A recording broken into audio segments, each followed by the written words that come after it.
para sa akin?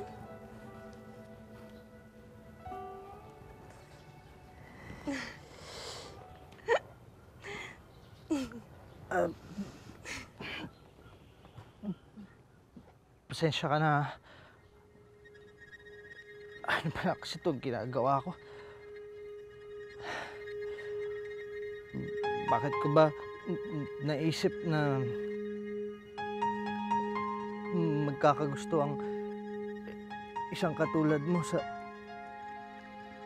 tulad ko? Ay, sandali lang, Rex. Nagkakamali ka. Natawa lang naman ako kasi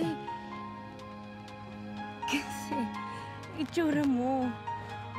Hirap na hirap kang magsalita.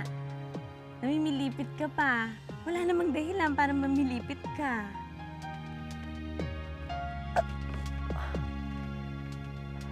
Anong ibig mo sabihin? Gusto rin kita, Rex.